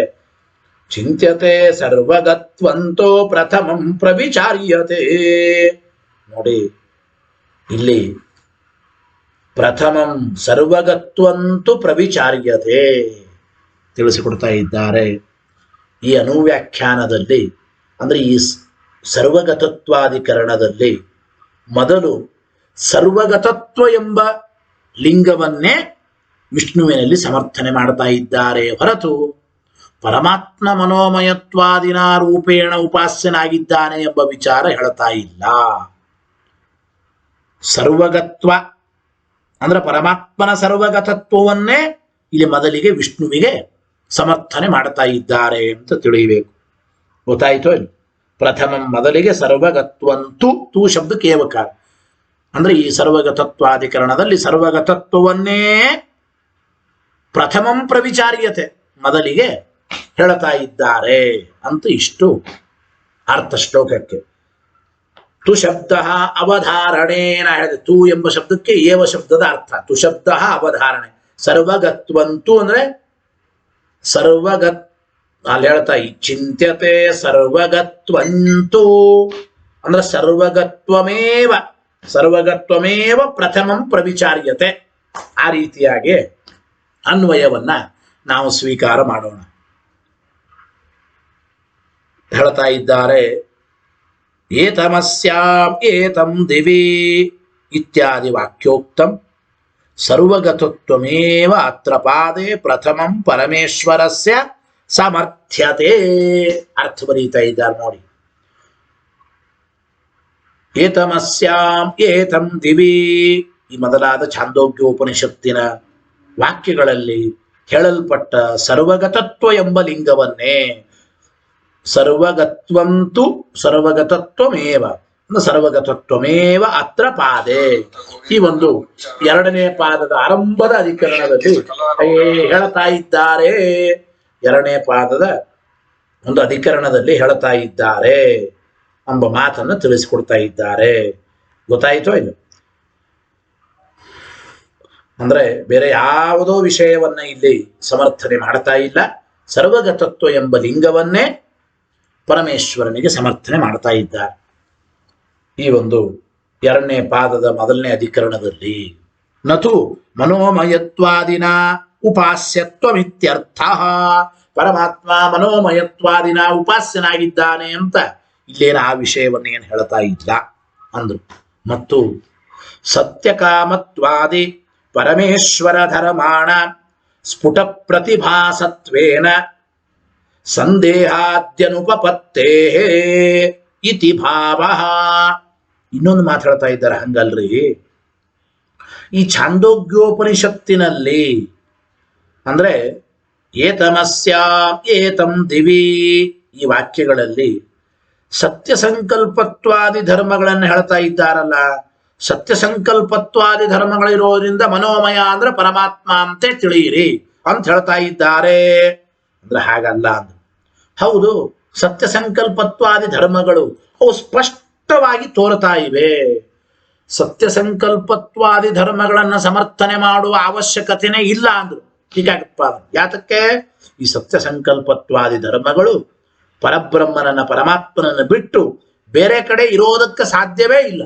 ಪರಮಾತ್ಮನನ್ನು ಬಿಟ್ಟರೆ ಇನ್ಯಾರು ಸತ್ಯ ಸಂಕಲ್ಪರಾಗಬೇಕಾಗಿಲ್ಲ ಎಂಬ ಮಾತನ್ನು ಹೇಳ್ತಾ ಇದ್ದಾರೆ. ಗೊತ್ತಾಯಿತು? ಅಂದ್ರೆ ಪರಮೇಶ್ವರ ಧರ್ಮಾಣ, ಪರಮೇಶ್ವರನ ಅಸಾಧಾರಣ ಧರ್ಮವಾದ ಸತ್ಯ ಸಂಕಲ್ಪತ್ವಾದಿ ಅಂದ್ರೆ ಸತ್ಯಕಾಮತ್ವಾದಿ ಅಂದ್ರು. ಪರಮೇಶ್ವರನ ಅಸಾಧಾರಣ ಧರ್ಮವಾದ ಸತ್ಯಕಾಮತ್ವಾದಿಗಳು ಸ್ಫುಟ ಪ್ರತಿಭಾಸತ್ವೇ, ನಾವು ಸ್ಪಷ್ಟವಾಗಿ ಪರಮಾತ್ಮನನ್ನು ಬಿಟ್ಟು ಬೇರೆ ಕಡೆ ಇಲ್ಲ, ಪರಮಾತ್ಮನಲ್ಲಿ ಇವೆ ಅಂಬುದು ಸ್ಪಷ್ಟವಾಗಿ ತೋರ್ತದಾದ್ದರಿಂದ ಆ ಸತ್ಯ ಸಂಕಲ್ಪತ್ವಾದಿಗಳನ್ನು ಸಮರ್ಥನೆ ಮಾಡೋದಕ್ಕೆ ಅವಶ್ಯಕತೆನೇ ಇಲ್ಲ, ಸಂದೇಹನೇ ಬರೋದಿಲ್ಲ. ಸತ್ಯಕಾಮತ್ವ ಸತ್ಯ ಸಂಕಲ್ಪತ್ವ ಈ ವಿಷ್ಣುವಿನಲ್ಲೆವನೋ ಬೇರೆಯವರಲ್ಲೆವನೋ ಸಂದೇಹನೇ ಬರಲ್ರಿ. ಸಂದೇಹಾದ್ಯನುಪಪತ್ತೇ, ಸಂದೇಹನೇ ಬರಲ್ಲ ಅಂದ್ರೆ ಸತ್ಯ ಸಂಕಲ್ಪತ್ವಾದಿಗಳ ಪ್ರತಿಪಾದನೆ ಬೇಕಾಗೇ ಇಲ್ಲ ಎಂಬ ಮಾತನ್ನು ಹೇಳ್ತಾ ಇದ್ದಾರೆ. ಸತ್ಯ ಸಂಕಲ್ಪತ್ವ ಸತ್ಯ ಕಾಮತ್ವಾದಿಗಳನ್ನ ಸಮರ್ಥನೆ ಮಾಡುವ ಅವಶ್ಯಕತೆ ಇಲ್ಲ ಎಂಬ ಮಾತನ್ನ ಹೇಳಿದರು. ಗೊತ್ತಾಯ್ತಾ? ಇಷ್ಟು ಒಂದು ಇತಿಭಾವ. ಆದರೂ ಕೂಡ ಈ ರೀತಿಯಾಗಿ ಒಂದು ಪೂರ್ವ ಪಕ್ಷ ಮಾಡಬಹುದು ಅಂತ ಮತ್ತೆ ಆಕ್ಷೇಪ. ಅದಕ್ಕೆ ಪರಿಹಾರವನ್ನು ಕೂಡ ಹೇಳ್ತಾ ಇದ್ದಾರೆ. ಸಮಾಧಾನ ಏನು? ನಾನು ಮನೋಮಯತ್ವಾದಯ ಶಾರೀರ ಧರ್ಮಾ ಅಭಿಪ್ರತೀಯಂತೆ ಇತಿ ಚೇನ್ನ. ಇಲ್ಲಿ ಪ್ರಶ್ನೆ, ಈ ಛಾಂದೋಗ್ಯೋಪನಿಷತ್ತಿನಲ್ಲಿ ಮನೋಮಯ ಪ್ರಾಣ ಶರೀರೋಭಾರೂಪ ಅಂತ ವಾಕ್ಯ ಇದೆ. ಈ ಮನೋಮಯತ್ವಾದಿ ಧರ್ಮಗಳು ಜೀವನ ಧರ್ಮಗಳು ಅಂತ ಕಂಡು ಬರುತ್ತದೆ. ಮನೋಮಯತ್ವಾದಿಗಳು ಜೀವನ ಧರ್ಮಗಳು ಅಂತ ತೋರೋದರಿಂದ ಹಾಗಾದ್ರೆ ಜೀವನೋ ಮನೋಮಯನ ಅಂತ ಪ್ರಶ್ನೆ ಬರುತ್ತದೆ. ಆದ್ದರಿಂದ ಜೀವ ಮನೋಮಯ ಅಲ್ಲ, ಪರಮಾತ್ಮ ಮನೋಮಯ ಅಂತ ಹೇಳ್ತಾ ಇದ್ದಾರೆ ಅಂತ ನಾವು ಅನುಭವದಲ್ಲ ಅಂತ ಪ್ರಶ್ನೆ. ಮನೋಮಯತ್ವಾದಯ ಮನೋಮಯತ್ವಾದಿ ಧರ್ಮಗಳು ಶಾರೀರ ಧರ್ಮಾ, ಶರೀರ ಅಂದ್ರೆ ಈ ದೇಹ, ಶಾರೀರ ಅಂದ್ರೆ ದೇಹವುಳ್ಳ ಜೀವ, ಶಾರೀರ ಧರ್ಮ ಅಂದ್ರೆ ಜೀವನ ಧರ್ಮಗಳು. ಮನೋಮಯತ್ವಾದಿಗಳು ಜೀವನ ಧರ್ಮಗಳು ಅಂತೂ ತೋರ್ತಾ ಇವೆ. ಶಾರೀರ ಧರ್ಮ ಅಭಿಪ್ರತೀಯಂತೆ ಅಂದ್ರೆ ಇತಿಚೇನ್ನ. ಯಾಕೆ? ತೇಷಾಂ ಆನಂದಮಯಾಧಿಕರಣ ನ್ಯಾಯೇನ ಸಾವಕಾಶತ್ವಾತ್ ಎಂಬ ಮಾತನ್ನು ಹೇಳ್ತಾ ಇದ್ದಾರೆ. ಹಂಗಲ್ಲ, ಇದು ಸರಿಯಲ್ಲ. ಯಾಕೆ? ಆನಂದಮಯಾಧಿಕರಣದಲ್ಲಿ ಹೇಳಿದ ನ್ಯಾಯದಿಂದ ಮನೋಮಯತ್ವಾದಿಗಳು ಅವು ಪರಮಾತ್ಮನಲ್ಲೇ ಕೂಡುತ್ತವೆ. ಪರಮಾತ್ಮನಲ್ಲೇ ಕೂಡುತ್ತವೆ. ಮನೋಮಯ ಅಂದ್ರೆ ಏನ್ ಹೇಳಿದ್ದಾರೆ ಆನಂದಮಯಾಧಿಕರಣದಲ್ಲಿ? ಮನಃ ಅಂದ್ರೆ ಜ್ಞಾನ ಅಂತ ಅರ್ಥ. ಮನೋಮಯ ಅಂದ್ರೆ ಜ್ಞಾನ ಪ್ರಾಚುರ್ಯ ಉಳ್ಳವನು. ಇದು ಜೀವ ಅಂತ ಹೇಳಲಿಕ್ಕೆ ಸಾಧ್ಯ ಇಲ್ಲ. ಮನೋಮಯತ್ವಾದಿ ಧರ್ಮಗಳು ಜೀವನಲ್ಲಿಯೂ ತೋರ್ತವಲ್ಲ ಅಂತ ನೀವು ಅನ್ಲೇಬೇಡ್ರಿ. ಇದು ಹಿಂದೇನೆ ಆನಂದಮಯಾಧಿಕರಣದಲ್ಲೇ ಈ ವಿಚಾರ ನಾವು ಸ್ಪಷ್ಟೀಕರಣ ಕೊಟ್ಟಿದ್ದೇವೆ ಅಂತ ಅಭಿಪ್ರಾಯ. ಈ ವಿಚಾರವನ್ನು ಹೇಳಿದ್ದೇವೆ. ಏನಂತ? ಮನೋಮಯ ಅಂದ್ರೆ ಜ್ಞಾನ ಪ್ರಚುರ, ಜ್ಞಾನ ಪ್ರಾಚುರ್ಯ ಉಳ್ಳವನು. ಜ್ಞಾನ ಪ್ರಾಚುರ್ಯ ಉಳ್ಳವನು ಅಂದ್ರೆ ಪರಮಾತ್ಮನೇ ಆಗುತ್ತಾನೆ ಹೊರತು ಬೇರೆ ಯಾರಾಗೋದಿಲ್ಲ ಎಂಬ ಮಾತನ್ನು ನಾವು ಆನಂದಮಯಾಧಿಕರಣದ ಹೇಳಿದ್ದೇವೆ. ಗೊತ್ತಾಯಿತೋ ಇಲ್ಲ? ಆದ್ದರಿಂದ ಇಲ್ಲಿ ಮನು ಅವಬೋಧನೆ ಅಂತ ಇಟ್ಟುಕೊಂಡಾಗ ಜ್ಞಾನ ಮಯ ಪ್ರತ್ಯಯ ಇದೆ, ಆದ್ದರಿಂದ ಅದು ಪ್ರಾಚುರ್ಯ ಎಂಬ ಅರ್ಥದಲ್ಲಿ ಇದೆ. ಮನೋಮಯ ಅಂದ್ರೆ ಜ್ಞಾನ ಪ್ರಚುರ ಅಂದ್ರೆ ಸರ್ವಜ್ಞ ಅಂತ ಅಭಿಪ್ರಾಯ. ಹಾಗಾದ್ರೆ ಮನೋಮಯ ಅಂದ್ರೆ ಸರ್ವಜ್ಞ. ಸರ್ವಜ್ಞನಾದವನು ಅಂದ್ರೆ ಅದು ಪರಮಾತ್ಮನೇ. ಆದ್ದರಿಂದ ಮನೋಮಯತ್ವ ಇದು ಪರಮಾತ್ಮನಲ್ಲೇ ಇರತಕ್ಕಂಥದ್ದು. ಆದ್ದರಿಂದ ಅದು ಸಾವಕಾಶ ಅಂದ್ರು, ಬೇರೆ ರೀತಿ ಹೇಳಲಿಕ್ಕೆ ಬರಲ್ಲ. ಮತ್ತು ಚರಮ ಪ್ರತೀತೇನಾಪಿ ನಿರವಕಾಶೇನ ಪ್ರಥಮ ಪ್ರತೀತಸ್ಯ ಸಾವಕಾಶಸ್ಯ ಅನ್ಯಥಾತ್ವೋಪಪತ್ತೇಹೇ. ಇಲ್ಲಿ ಒಂದು ಮಾತು ಹೇಳ್ತಾ ಇದ್ದಾರೆ. ಏನು ಅಂದ್ರೆ ನೋಡಿ, ಮನೋಮಯತ್ವ ಇದು ವಾಕ್ಯದ ಮೊದಲಿಗೆ ಶ್ರುತವಾಗಿದೆ. ವಾಕ್ಯದ ಮೊದಲಿಗೆ ಶ್ರುತವಾಗಿದೆ. ಮನೋಮಯ ಪ್ರಾಣ ಶರೀರೋಭಾರೂಪ ಅಂತ. ಸರಿ, ವಾಕ್ಯದ ಮೊದಲಿಗೇನೆ ಮನೋಮಯತ್ವ ಎಂಬುದು ಶ್ರುತವಾಗಿದೆ. ಪ್ರಶ್ನೆ ಮಾಡ್ತಾರೆ, ಇಲ್ಲಿ ಮನಸ್ಸು ಅಂದ್ರೆ ಅಂತಃಕರಣ ಅಂತೂ ಅರ್ಥ ಮಾಡ್ಲಿಕ್ಕೆ ಒಳ್ಳಿಕ್ಕೆ ಬರುತ್ತದೆ. ಆದ್ದರಿಂದ ಮನೋಮಯ ಅಂದ್ರೆ ಮನಸ್ಸುಳ್ಳವನು ಎಂಬುದು ಜೀವನಿಗೂ ಹೇಳಲಿಕ್ಕೆ ಬರುತ್ತದೆ. ಆದರೆ ಸತ್ಯಕಾಮತ್ವಾದಿಗಳು ಶ್ರುತವಾಗಿವೆ, ಆದರೆ ವಾಕ್ಯದ ಕೊನೆಗೆ ಶ್ರುತವಾಗಿವೆ. ವಾಕ್ಯದ ಕೊನೆಗೆ ಶ್ರುತವಾಗಿವೆ. ವಾಕ್ಯದ ಮೊದಲು ಶ್ರುತವಾದ ಮನೋಮಯತ್ವಾದಿ ಧರ್ಮಗಳನ್ನು ತೆಗೆದುಕೊಂಡು ಮನೋಮಯ ಅಂದ್ರೆ ಜೀವನು ಆಗತಾನಲ್ಲ ಅಂತ ಪೂರ್ವ ಪಕ್ಷ ಬಂದರೆ, ಮನೋಮಯ ಅಂದ್ರೆ ಜೀವ ಅಲ್ಲ, ಮನೋಮಯ ಅಂದ್ರೆ ಪರಮಾತ್ಮನೇ ಅಂತೆ ಈ ರೀತಿ ಹೇಳಿದ್ದಾರೆ ಅಂತ ಯಾಕೆ ಅನಬಾರದು ಅಂತ ಪ್ರಶ್ನೆ ಹೇಳ್ತಾ ಇದ್ದಾರೆ. ಯಾಕೆ ಅನಬಾರದು? ಗೊತ್ತಾಯಿತು ಅಲ್ಲಿ. ಸತ್ಯಕಾಮತ್ವಾದಿ ಧರ್ಮಗಳು ಪರಮಾತ್ಮನನ್ನ ಬಿಟ್ಟು ಬೇರೆ ಕಡೆ ಇಲ್ಲವೇ ಇಲ್ಲ, ಸಂಶಯ ಬರೋದೇ ಇಲ್ಲ ಅಂತ ಯಾಕೆ ಹೀಗೆ ಹೇಳಬೇಕು ಅಂದ್ರೆ ಅದನ್ನೇ ಹೇಳ್ತಾ ಇದ್ದಾರೆ ನೋಡಿ. ಚರಮ ಪ್ರತೀತೇನಾಪಿ, ಮನೋಮಯತ್ವಾದಿ ಧರ್ಮಗಳು ಮೊದಲೇ ವಾಕ್ಯದಲ್ಲಿ ತೋರ್ತಾ ಇವೆ ನಿಜ. ಸತ್ಯಕಾಮತ್ವಾದಿ ಧರ್ಮಗಳು ಆಮೇಲೆ ತೋರ್ತಾ ಇವೆ. ಅವು ಚರಮ ಪ್ರತೀತ, ಹೌದು ನಿಜ. ಆದರೆ ಅವು ನಿರವಕಾಶವಾಗಿವೆ. ನಿರವಕಾಶವಾಗಿದೆ ಸತ್ಯಕಾಮತ್ವಾದಿ ಧರ್ಮಗಳು. ಮನೋಮಯತ್ವಾದಿಗಳು ಸಾವಕಾಶ ಅಂತ ಮಾಡಬಹುದು. ಹಿಂದೆ ಹೇಳಿದ್ದೇವೆ ಅವು ಸಾವಕಾಶ. ಯಾಕೆಂದ್ರೆ ಮನೋಮಯ ಅಂದ್ರೆ ದೇವರನ್ನ ಮನೋಮಯ ಅನ್ನುವಾಗ ಜ್ಞಾನ ಪ್ರಚುರ ಸರ್ವಜ್ಞ ಎಂಬ ಅರ್ಥದಲ್ಲಿ ಹೇಳ್ತೇವೆ. ಜೀವನು ಮನೋಮಯ ಅಂದಾಗ ಮನಸ್ಸು ಅಂದ್ರೆ ಅಂತಃಕರಣ, ಅಂತಃಕರಣ ಉಳ್ಳವನು ಮನೋಮಯ ಜೀವ, ಇದು ಸಾವಕಾಶ. ಆದರೆ ಸತ್ಯಕಾಮತ್ವಾದಿ ಧರ್ಮಗಳ ಸಮರ್ಥನೆ ಯಾತಕ್ಕೆ ಅಂದ್ರೆ ಅವು ನಿರವಕಾಶವಾಗಿವೆ. ನಿರವಕಾಶವಾದ್ದರಿಂದ ಪ್ರಥಮ ಪ್ರತೀತವಾದ ಮನೋಮಯತ್ವಾದಿಗಳು ಸಾವಕಾಶ, ಅವು ಅನ್ಯಥೋಪಪತ್ತಿ ಇಂದ ಹೇಳಲ್ಪಡುತ್ತದೆ. ಗೊತ್ತಾಯ್ತು? ಬೇರೆ ರೀತಿಯಾಗಿಯೂ ಅವುಗಳನ್ನು ನಾವು ಕೂಡಿಸಬಹುದು ಎಂಬ ಮಾತನ್ನು ತಿಳಿಸಿಕೊಡ್ತಾ ಇದ್ದಾರೆ. ಗೊತ್ತಾಯ್ತು ಇಲ್ಲ? ಅಂದ್ರೆ ಮನೋಮಯತ್ವ ಜೀವನಲ್ಲಿ ಕಂಡರೂ ಕೂಡ ಮನಸ್ಸು ಅಂದ್ರೆ ಜ್ಞಾನ ಎಂಬ ವಿವಕ್ಷೆಯಿಂದ ಮನೋಮಯತ್ವ ಪರಮಾತ್ಮನಲ್ಲಿ ಉಂಟು ಅಂತ ಹೇಳ್ಬೋದು. ಆದರೆ ಕೊನೆಯಲ್ಲಿ ಶ್ರುತವಾದ ಸತ್ಯಕಾಮತ್ವಾದಿಗಳು ಅವು ನಿರವಕಾಶ. ಅವು ಬೇರೆಯವರಲ್ಲಿ ಹೇಳಲಿಕ್ಕೆ ಆಗೋದೇ ಇಲ್ಲ ಬ್ರಹ್ಮನನ್ನು ಬಿಟ್ಟರೆ. ಆ ನಿರವಕಾಶವಾದದ್ದರಿಂದ ನಾವು ಅನಂತರದಲ್ಲಿ ಪ್ರಾಪ್ತವಾದರೂ ಆ ಸತ್ಯಕಾಮತ್ವ ಬ್ರಹ್ಮನಲ್ಲೇ ಇದೆ ಎಂಬ ಮಾತನ್ನು ಹೇಳ್ತಾ ಇದ್ದೇವೆ ಎಂಬ ವಿಚಾರವನ್ನು ತಿಳಿಸಿಕೊಡ್ತಾ ಇದ್ದಾರೆ. ಹಾಗಾದರೆ ಇಲ್ಲಿ ಒಂದು ಪ್ರಶ್ನೆ ಮತ್ತೆ ಏನು ಅಂದ್ರೆ, ನಾನು ಕಥಂ ತರ್ಹಿ ಅಸ್ಮಾಕಮಪಿ ಚಕ್ಷುರ್ಮಯತ್ವಾದೀನಿ ಪೂರ್ವಪಕ್ಷ ಪ್ರಾಪಕಾಣಿ ಉಚ್ಯತೆ. ಅದಕ್ಕೆ ಅವರಂತಾರೆ, ಹಾಗಾದ್ರೆ ನಾವು ಕೂಡ ಚಕ್ಷುರ್ಮಯತ್ವ ಅಂಬೋದನ್ನು ಪೂರ್ವಪಕ್ಷ ಯುಕ್ತಿಯಾಗಿ ನಾವು ಉಪಯೋಗ ಮಾಡೋದು ಹೇಗೆ ಅಂತ. ನೀವು ಪೂರ್ವಪಕ್ಷ ಯುಕ್ತಿಗಳನ್ನು ಚಕ್ಷುರ್ಮಯತ್ವಾದಿಗಳನ್ನು ತಗೊಂಡಿರಿ. ಅಂದ್ರೆ ಚಕ್ಷುರ್ಮಯತ್ವಾದಿ ಧರ್ಮಗಳನ್ನು ಇಲ್ಲಿ ಹೇಳ್ತಾ ಇದ್ದಾರೆ. ಚಕ್ಷುರ್ಮಯತ್ವಾದಿ ಧರ್ಮಗಳು ಜೀವನ ಧರ್ಮಗಳು ಅಂದಮೇಲೆ ಇಲ್ಲಿ ಜೀವನೇ ಹೇಳಲ್ಪಡ್ತಾನೆ ಅಂತ ನೀವು ಅಂದಿರಿ. ಚಕ್ಷುರ್ಮಯತ್ವಾದಿ ಧರ್ಮಗಳು ಕೂಡ ಸಾವಕಾಶ ಅಲ್ಲ, ಮತ್ತು ಚಕ್ಷುರ್ಮಯತ್ವಾದಿ ಧರ್ಮಗಳನ್ನು ಕೂಡ ವಿಷ್ಣುವಿನಲ್ಲಿ ನಾವು ಹೇಳಬಹುದು. ಮನೋಮಯತ್ವಾದಿಗಳು ಸಾವಕಾಶ ಅಂತ ಹೇಗಂತೀರಿ, ಚಕ್ಷುರ್ಮಯತ್ವಾದಿ ಧರ್ಮಗಳು ಸಾವಕಾಶನೇ ನೋಡಿ. ತರಿ ಹಾಗಾದ್ರೆ ಅಸ್ಮಾಕಮಪಿ ಚಕ್ಷುರ್ಮಯತ್ವಾದೀನಿ ಪೂರ್ವಪಕ್ಷ ಪ್ರಾಪಕಾಣಿ, ಚಕ್ಷುರ್ಮಯತ್ವಾದಿ ಧರ್ಮಗಳನ್ನ ಪೂರ್ವಪಕ್ಷ ಪ್ರಾಪಕ ಯುಕ್ತಿಗಳು ಅಂತ ಹೇಗೆ ಹೇಳ್ತೀರಿ ಅಂತ. ಯಾಕೆ? ಚಕ್ಷುರ್ಮಯತ್ವಾದಿಗಳು ಸಾವಕಾಶ. ಚಕ್ಷುರ್ಮಯ ಅಂದ್ರೇನು? ಚಕ್ಷುರ್ ಇಂದ್ರಿಯ ಮೊದಲಾದ ಇಂದ್ರಿಯಗಳು ಉಳ್ಳವರು ಜೀವರು ಅಂತ ಅರ್ಥ. ಪರಮಾತ್ಮನನ್ನು ಚಕ್ಷುರ್ಮಯ ಅನ್ನಬಹುದ್ರಿ. ಯಾಕೆ? ಚಕ್ಷುರ್ಮಯತ್ವ ಅಂದ್ರೆ ದರ್ಶನ ಶಕ್ತಿ ಪ್ರಚುರ. ಚಕ್ಷುರ್ಮಯ, ಚಕ್ಷು ಅಂದ್ರೆ ದರ್ಶನ. ಆ ದರ್ಶನ ಶಕ್ತಿ ಪ್ರಾಚುರ್ಯ ಎಲ್ಲಿದೆ? ಪರಮಾತ್ಮನಲ್ಲಿ ಇದೆ ಅಂತ ಉಪಪನ್ನವಾಗುತ್ತದೆ. ಅಂದ ಮೇಲೆ ಸರ್ವಗತನಾದ ವ್ಯಕ್ತಿಯಲ್ಲಿ ಚಕ್ಷುರ್ಮಯತ್ವ ಎಂಬುದು ಶ್ರುತವಾಗಿದೆ, ಅವನು ಜೀವನೇ ಆಗಬೇಕು ಅಂತ ನಾವು ಪೂರ್ವಪಕ್ಷ ಮಾಡುತ್ತೇವೆ. ಇದು ಹೇಗೆ ಅಂತ ಪ್ರಶ್ನೆ ಬರುತ್ತದೆ. ಅದಕ್ಕೆ ಪರಿಹಾರವಾಗಿ ಇಲ್ಲಿ ಹೇಳಿದ್ರು ಉಚ್ಯತೆ. ನೋಡಿ, ಉಚ್ಯತೆ ಹೌದು, ಎಸ್ ಹೇಳ್ಬೋದು. ಉಚ್ಯತೆ ಹೇತ್ವಂತರೇಣ ಪೂರ್ವಪಕ್ಷೇ ಸತಿ ಅಭ್ಯುಚ್ಚಯ ಮಾತ್ರತ್ವೇನ ತೇಷಾ ಉಪನ್ಯಾಸ ಎಂಬ ಮಾತನಾಡ್ತಾ ಇದ್ದ.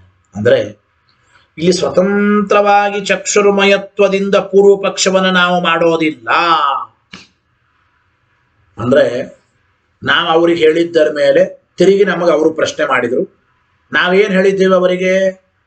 ಮನೋಮಯತ್ವಾದಿ ಯುಕ್ತಿಗಳನ್ನ ಇಟ್ಟುಕೊಂಡು ಇಲ್ಲಿ ಪೂರ್ವಪಕ್ಷ ಮಾಡ್ಲಿಕ್ಕಾಗಲ್ಲ ನಾವು ಹೇಳಿದ್ವಿ. ಯಾಕೆ? ಮನೋಮಯತ್ವಾದಿ ಧರ್ಮಗಳು ಸಾವಕಾಶ, ಅವುಗಳನ್ನು ನಾವು ಪರಮಾತ್ಮನಲ್ಲಿ ಕೂಡಿಸಬಹುದು ಅಂತ ನಾವು ಹೇಳಿದ್ವಿ. ಅದಕ್ಕೆ ಅವರು ಚಕ್ಷುರ್ಮಯತ್ವಾದಿ ಧರ್ಮಗಳು ಸಾವಕಾಶ. ಚಕ್ಷುರಾದಿ ಇಂದ್ರಿಯಗಳುಳ್ಳವನು ಚಕ್ಷುರ್ಮಯ ಅಂದ್ರೆ ಜೀವ ಅಂತ ಹೇಗಾಗತಾನೋ, ಚಕ್ಷುರ್ಮಯ ಅಂದ್ರೆ ದರ್ಶನ ಶಕ್ತಿ ಪ್ರಚುರ ಎಂಬ ಅರ್ಥದಲ್ಲಿ ಚಕ್ಷುರ್ಮಯತ್ವ ಪರಮಾತ್ಮನಲ್ಲಿಯೂ ಬರುತ್ತವೆ. ಹಾಗಾದ್ರೆ ಚಕ್ಷುರ್ಮಯತ್ವ ಜೀವನ ಧರ್ಮಗಳನ್ನು ಹೇಳಿದ್ದಾರೆ. ಚಕ್ಷುರ್ಮಯತ್ವ ಎಂಬ ಜೀವನ ಧರ್ಮಗಳನ್ನು ಹೇಳಿದ್ದರಿಂದ ಇಲ್ಲಿ ಸರ್ವಗತನಾದವನು ಜೀವ ಅಂತ ನಾವು ಹೆಂಗ ಪೂರ್ವಪಕ್ಷ ಮಾಡೋದು ಅಂದ್ರೆ ನೋಡಿ, ನಿಧಾನವಾಗಿ ತಿಳ್ಕೊಳ್ಳಿ ಅಂದ್ರು. ಏನು ಅಂದ್ರೆ ಸ್ವತಂತ್ರವಾಗಿ ಚಕ್ಷುರ್ಮಯತ್ವಾದಿಗಳನ್ನು ನಾವು ಪೂರ್ವಪಕ್ಷ ಅಂದ್ರೆ ಚಕ್ಷುರ್ಮಯತ್ವವನ್ನು ಇಟ್ಟುಕೊಂಡು ಪೂರ್ವಪಕ್ಷ ಮಾಡತಾ ಇಲ್ಲ ಅಂತ. ಅಂದ್ರೆ ಸ್ವತಂತ್ರವಾಗಿ ಚಕ್ಷುರ್ಮಯತ್ವ ಎಂಬ ಯುಕ್ತಿಯನ್ನೇ ಇಟ್ಟುಕೊಂಡು ನಾವು ಪೂರ್ವಪಕ್ಷ ಮಾಡ್ತಾ ಇಲ್ಲ. ಹಾಗೆ ಪ್ರಶ್ನೆ ಮಾಡಿದ್ರೆ ನಿಮ್ ಪ್ರಕಾರ ಹೇಳಬಹುದಾಗಿತ್ತು. ಮತ್ತೇನು ಅಂದ್ರೆ ಬೇರೆ ಹೇತುವಿನಿಂದ ನಾವು ಇಲ್ಲಿ ಸರ್ವಗತನಾದವನು ಜೀವ ಅಂಬೋದನ್ನು ಪೂರ್ವಪಕ್ಷ ಮಾಡ್ತಾ ಇದ್ದೇವೆ. ಅಂದ್ರೆ ಚಕ್ಷುರ್ಮಯತ್ವಾದಿ ಯುಕ್ತಿಗಳನ್ನ ಅಂದ್ರೆ ಸ್ವತಂತ್ರವಾಗಿ ಕೇವಲ ಚಕ್ಷುರ್ಮಯತ್ವ ಎಂಬ ಯುಕ್ತಿಯನ್ನೇ ಇಟ್ಟುಕೊಂಡು ಇಲ್ಲಿ ಸರ್ವಗತನಾದವನು ಜೀವ ಅಂತ ನಾವು ಇಲ್ಲಿ ಪೂರ್ವಪಕ್ಷ ಮಾಡ್ತಾ ಇದ್ದೇವೆ. ಬೇರೆ ಹೇತುವಿನಿಂದ ಹೇತ್ವಂತರೇಣ ಪೂರ್ವಪಕ್ಷೇ ಸತಿ ಅರ್ಭಕೌಕಸ್ತ್ವ ಅಂತ ಕರೀತಾರೆ. ಅರ್ಭಕೌಕಸ್ತ್ವ ಎಂಬ, ಅರ್ಭಕೌಕಸ್ತ್ವ ಅಂತಂದ್ರೆ ಸರ್ವಪ್ರಾಣಿ ಹೃದಯ ಗುಹಾ ಸತ್ವ, ಹೃದಯ ಗುಹಾಸ್ಥತ್ವ, ಸಕಲ ಪ್ರಾಣಿಗಳ ಹೃದಯ ಗುಹಾ ವಾಸಿಯಾದವನು ಎಂಬುವ ಲಿಂಗ. ಅಂದ್ರೆ ಅರ್ಭಕೌಕಸ್ತ್ವ ಎಂಬುವ ಲಿಂಗ, ಅದರ ಅರ್ಥ ಸರ್ವಪ್ರಾಣಿ ಹೃದಯ ಗುಹಾಸ್ಥತ್ವ, ಇದು ಜೀವನಿಗೆ ಇದೆ ಅಂದ್ಮೇಲೆ ಸರ್ವಗತನಾದವನು ಜೀವನೇ ಎಂಬ ಮಾತನ್ನ ಇಟ್ಕೊಂಡು ಇಲ್ಲಿ ಪೂರ್ವಪಕ್ಷ ಮಾಡ್ತಾ ಇದ್ದಾರೆ ಅಂತ ಅಭಿಪ್ರಾಯ. ನೋಡಿ, ಸರ್ವಗತತ್ವಾಧಿಕರಣದ ಪೂರ್ವಪಕ್ಷ ಏನಪ್ಪ? ಈ ಸರ್ವಗತತ್ವಾಧಿಕರಣದಲ್ಲಿ ಸರ್ವಗತನಾದವನು ಜೀವನೇ, ಸರ್ವಗತನಾದವನು ಜೀವನೇ. ಯಾತಕ್ಕೆ ಅಂದ್ರೆ ಅರ್ಭಕೌಕಸ್ತ್ವ ಎಂಬ ಜೀವನ ಲಿಂಗ ಇದೆ. ಸರ್ವ ಪ್ರಾಣಿಗಳ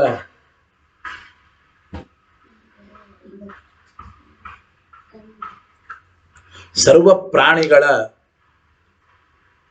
ಹೃದಯ ಗುಹಾ ವಾಸಿಯಾದವನು ಜೀವ ಅಂತ ಹೇಳಿದ್ದಾರೆ. ಯರ್ಭಕೌಕಸ್ತು ಎಂಬುದು ಜೀವನ ಲಿಂಗ, ಆದ್ರಿಂದ ಜೀವನೇ ಸರ್ವಗತ ಅಂತ ಈ ರೀತಿ ಪೂರ್ವ ಪಕ್ಷ ಮಾಡಿ ಅದಕ್ಕೆ ಪೋಷಕವಾಗಿ ಅಪ್ರಧಾನವಾಗಿ ಚಕ್ಷುರ್ಮಯತ್ವಾದಿ ಯುಕ್ತಿಗಳನ್ನು ಹೇಳ್ತಾ ಇದ್ದಾರೆ. ಪ್ರಧಾನವಾಗಿ ಸ್ವತಂತ್ರವಾಗಿ ನಾವು ಚಕ್ಷುರ್ಮಯತ್ವಾದಿ ಯುಕ್ತಿಗಳನ್ನು ಹೇಳಿ ಜೀವನೇ ಸರ್ವಗತ ಅಂತ ಪೂರ್ವ ಪಕ್ಷ ಮಾಡಿದ್ರೆ ಚಕ್ಷುರ್ಮಯತ್ವನೂ ಸಾವಕಾಶ ಆಯ್ತಲ್ರಿ ಅಂತ ನೀವು ಅನ್ಬೋದು. ನಾವು ಪ್ರಧಾನವಾಗಿ ಸ್ವತಂತ್ರವಾಗಿ ಚಕ್ಷುರ್ಮಯತ್ವಾದಿ ಯುಕ್ತಿಗಳನ್ನ ಪೂರ್ವ ಪಕ್ಷ ಯುಕ್ತಿಗಳು ಅಂತ ಇಟ್ಕೊಂಡೇ ಇಲ್ಲ. ಇಲ್ಲಿ ಜೀವನೇ ಸರ್ವಗತ ಅಂತ ಪೂರ್ವ ಪಕ್ಷ ಮಾಡುವಾಗ ಪ್ರಧಾನವಾಗಿ ಇಟ್ಟುಕೊಂಡ ಯುಕ್ತಿ ಯಾವುದಪ್ಪ ಅಂದ್ರೆ ಅರ್ಭಕೌಕಸ್ತ್ವ ಎಂಬ ಯುಕ್ತಿಗಳನ್ನ ಹೇಳಿದ್ದೇವೆ. ಅರ್ಭಕೌಕಸ್ತ್ವ ಎಂಬ ಯುಕ್ತಿಯಿಂದ ಜೀವನೇ ಸರ್ವಗತ ಅಂತ ಪೂರ್ವ ಪಕ್ಷ ಮಾಡುತ್ತಾ ಅರ್ಭಕೌಕಸ್ತ್ವ ಯುಕ್ತಿಗೆ ಪೋಷಕವಾಗಿ ಸಪೋರ್ಟ್ ಆಗಿ ಚಕ್ಷುರ್ಮಯತ್ವಾದಿ ಯುಕ್ತಿಗಳನ್ನು ಅಪ್ರಧಾನತೆಯ ಬಳಸಿಕೊಂಡಿದ್ದೇವೆ. ಆದ್ದರಿಂದ ನಮಗೇನು ದೋಷ ಇಲ್ಲ ಎಂಬ ಮಾತನ್ನು ತಿಳಿಸಿಕೊಡ್ತಾ ಇದ್ದಾರೆ. ಅದನ್ನು ನೋಡಿ, ಹೇತ್ವಂತರೇಣ ಪೂರ್ವಪಕ್ಷೇ ಸತಿ ಅರ್ಭಕೌಕಸ್ತ್ವ ಎಂಬ ಬೇರೆ ಹೇತುವಿನಿಂದ ನಾವು ಜೀವನೇ ಸರ್ವಗತ ಅಂತ ಪೂರ್ವ ಪಕ್ಷ ಮಾಡುವಾಗ ಅಭ್ಯುಚ್ಚಯ ಮಾತ್ರತ್ವೇನ ಅಂದ್ರೇನು? ಅರ್ಭಕೌಕಸ್ತ್ವ ಮೊದಲಾದ ಸ್ವತಂತ್ರವಾದ ಯುಕ್ತಿಗಳಿಗೆ ಸಹಾಯಕವಾಗಿ ಅಂದ್ರೆ ಅವುಗಳಿಗೆ ಪೋಷಕವಾಗಿ ಅಪ್ರಧಾನತೆಯ ತೇಷಾಂ ಉಪನ್ಯಾಸ ಚಕ್ಷುರ್ಮಯತ್ವಾದಿ ಲಿಂಗಗಳನ್ನು ಉಪನ್ಯಾಸ ಮಾಡಿದ್ದೇವೆ. ಏನು ಅಂದ್ರೆ ಯಥಾ ಪರಸ್ಯ ಈಕ್ಷತ್ಯಧಿಕರಣೆ ಪ್ರಾಯಪಾಠೇ ನಿರಸ್ತೇಪಿ ಅಭ್ಯುಚ್ಚಯ ಮಾತ್ರತ್ವೇನ ಪ್ರಾಣಾಧಿಕರಣೆ ತದುಪನ್ಯಾಸ. ಟೀಕಾಕೃತ್ಪಾದರು ಈ ರೀತಿ ಮಾಯಾವಾದಿಗಳು ಮಾಡಿದ್ದಾರೆ ಅಂತ ತೋರಿಸಿಕೊಡ್ತಾ ಇದ್ದಾರೆ. ಏನು? ಶಾಂಕರ ಭಾಷ್ಯದಲ್ಲಿ ಈಕ್ಷತ್ಯಧಿಕರಣದಲ್ಲಿ ಮಾಯಾವಾದಿಗಳು ಕೂಡ ಓಂ ಈಕ್ಷತೆರ್ನಾ ಶಬ್ದಂ ಓಂ ಅಂದ್ರೆ ಪ್ರಾಯಪಾಠವನ್ನು ನಿಷೇಧ ಮಾಡಿ, ಪ್ರಾಯಪಾಠ ಎಂಬುದು ಇದು ಅಕಿಂಚಿತ್ಕರ ಅಂತ ಗೊತ್ತಿದ್ದರೂ ಕೂಡ ಪುನಃ ಪ್ರಾಣಾಧಿಕರಣದಲ್ಲಿ ಆ ಪ್ರಾಯಪಾಠವನ್ನೇ ಇಟ್ಕೊಂಡು ಪೂರ್ವ ಪಕ್ಷವನ್ನ ಹೇಳಿದ್ದಾರೆ. ಅಂದ್ರೆ ಅಪ್ರಧಾನ ಯುಕ್ತಿಯಾಗಿ ಅದನ್ನ ಬಳಸ್ತಾರೆ. ಅಂದ್ರೆ ಪ್ರಾಯಪಾಠ ಎಂಬ ಯುಕ್ತಿ ಇದು ಅಕಿಂಚಿತ್ಕರ ಪ್ರಧಾನ ಅಲ್ಲ ಅಂತ ಗೊತ್ತು. ಈಕ್ಷತ್ಯಧಿಕರಣದಲ್ಲಿ ಈ ವಿಚಾರ ಹೇಳಿದ್ದಾರೆ.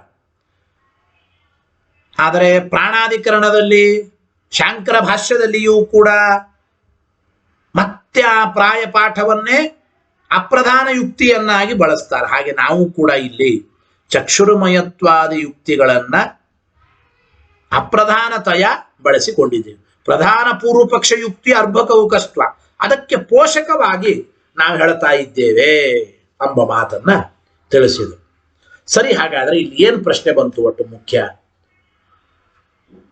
ಸರ್ವಗತನಾದವನು ಜೀವನೇ. ಯಾಕೆ ಅಂದ್ರೆ ಅರ್ಭಕೌಕಸ್ತ್ವ ಚಕ್ಷುರ್ಮಯತ್ವಾದಿ ಲಿಂಗಗಳು ಉಂಟು, ಜೀವನ ಲಿಂಗಗಳು ಅಂದಮೇಲೆ ಸರ್ವಗತನಾದವನು ಜೀವನೇ ಅಂತ ಪೂರ್ವ ಪಕ್ಷ ಬಂದ್ರೆ ಉತ್ತರ ಹೇಳ್ತಾರೆ. ಸರ್ವಗತತ್ವ ಪ್ರತಿಪಾದನಸ್ಯ ಪ್ರಕೃತೋಪಯೋಗಂ ದರ್ಶಯತಿ. ಇಲ್ಲಿ ಸರ್ವಗತತ್ವವನ್ನ ಯಾತಕ್ಕೆ ಹೇಳ್ತಾ ಇದ್ದಾರೆ? ಸರ್ವಗತತ್ವವನ್ನು ಹೇಳೋದರಿಂದ ಪ್ರಕೃತದಲ್ಲಿ ಏನು ಪ್ರಯೋಜನ, ಏನು ಅದನ್ನು ತಿಳಿಸ್ತಾ ಇದ್ದಾರೆ. ತತ್ರೇತಿ, ನಿಧಾನವಾಗಿ ಆ ಶ್ಲೋಕವನ್ನ ಹೇಳಿ. ಏನು? ತತ್ರ ತತ್ರ ಸ್ಥಿತೋ ವಿಷ್ಣು ತತ್ತತ್ ಶಕ್ತಿ ಪ್ರಬೋಧಕಃ ದೂರತೋಪ್ಯತಿಶಕ್ತಿ ಸಹ ದೂರತೋಪ್ಯತಿಶಕ್ತಃ ಸಹ ಲೀಲಯಾ ಕೇವಲಂ ಪ್ರಭು. ಇತಿ ಜ್ಞಾಪಯಿತು. ಮುಂದೆ ಶ್ಲೋಕ ಮುಂದುವರಿಯುತ್ತದೆ. ಮುಂದಿನ ಶ್ಲೋಕ ಇತಿ ಜ್ಞಾಪಯಿತು ಅಂತ ಆದ ಮೇಲೆ ಕೊನೆಗೆ ಬರುತ್ತದದು. ಕೊನೆಗೆ ಇತಿ ಜ್ಞಾಪಯಿತು ಕರ್ಮ ಕರ್ತೃರುತ್ಸರ್ಗತೋ ವಿಧ ಎಂಬ ಶ್ಲೋಕದಲ್ಲಿ ಹೇಳ್ತಾರೆ. ಇತಿ ಜ್ಞಾಪಯಿತು ಎಂಬುದು ಇಲ್ಲಿಗೆ ಸಂಬಂಧಪಟ್ಟದ್ದು. ಇತಿ ಜ್ಞಾಪಯಿತು, ಇಲ್ಲಿ ತನಕ ಈ ಸರ್ವಗತನಾದವನು ಪರಮಾತ್ಮನೇ ಅಂತ ಇಲ್ಲಿ ಹೇಳ್ತಾ ಇದ್ದಾರೆ. ಶ್ಲೋಕಾರ್ಥ ಏನು ಅಂದ್ರೆ, ತತ್ರ ತತ್ರ ಸ್ಥಿತ, ಅಲ್ಲೆಲ್ಲೆಲ್ಲಿ ಎಲ್ಲ ಕಡೆಗೂ ಪರಮಾತ್ಮ ಇದ್ದವನಾಗಿ ವಿಷ್ಣು ತತ್ತಚ್ಛಕ್ತಿ ಪ್ರಬೋಧಕ, ಅಂದ್ರೆ ಅಲ್ಲೆಲ್ಲಿ ಇದ್ದು ಆಯಾ ವ್ಯಕ್ತಿಗಳಲ್ಲಿ ಇದ್ದು ಶಕ್ತಿಯನ್ನು ಪ್ರಚೋದನೆಗೊಳಿಸ್ತಾನೆ. ದೂರತೋ ಪ್ರತಿಶಕ್ತಿ ಸ, ದೂರತದಲ್ಲಿದ್ದು ಶಕ್ತಿಯನ್ನು ಪ್ರಚೋದನೆ ಮಾಡಬಹುದು. ಆದರೂ ಲೀಲೆಯ ಪರಮಾತ್ಮ ಎಲ್ಲ ಕಡೆಗೂ ಇದ್ದಾನೆ. ಅಂದ್ರೆ ದೂರದಲ್ಲಿದ್ದು ಪರಮಾತ್ಮ ತಾನು ಒಂದೇ ಕಡೆ ಇದ್ದು ಎಲ್ಲರಲ್ಲಿ ಶಕ್ತಿಯನ್ನು ಪ್ರಚೋದನೆಗೊಳಿಸಬಹುದು. ಆದರೆ ಪರಮಾತ್ಮ ಲೀಲೆಯಿಂದ ಅವನಿಗೊಂದು ಆಟ, ಎಲ್ಲರ ಒಳಗೂ ಇದ್ದು ಶಕ್ತಿಯನ್ನು ಪ್ರಚೋದನೆ ಮಾಡೋದು. ಇದು ಲೀಲೆಯ ಎಂಬ ಮಾತನ್ನು ತಿಳಿಸಿಕೊಡ್ತಾ ಇದ್ದಾರೆ. ಇಲ್ಲಿ ತತ್ತತ್ ಶಕ್ತಿ ಪ್ರಬೋಧಕ ಅಂತ ಶಬ್ದ ಇದೆ. ಅಲ್ಲೆಲ್ಲಿ ಇದ್ದು ಪರಮಾತ್ಮ ಶಕ್ತಿಯನ್ನು ಪ್ರಚೋದನೆಗೊಳಿಸ್ತಾನೆ. ಅಂದ್ರೆ ಅಭಿಪ್ರಾಯನು ಪ್ರಬೋಧನಂ ಅಂದ್ರೆ ಕಾರ್ಯೋನ್ಮುಖೀಕರಣಂ ಅರ್ಥ ಬರೀತಾ ಇದ್ದಾರೆ. ಪ್ರಬೋಧನ ಎಂಬ ಶಬ್ದಕ್ಕೆ ಕಾರ್ಯೋನ್ಮುಖರನ್ನಾಗಿ ಮಾಡೋದು.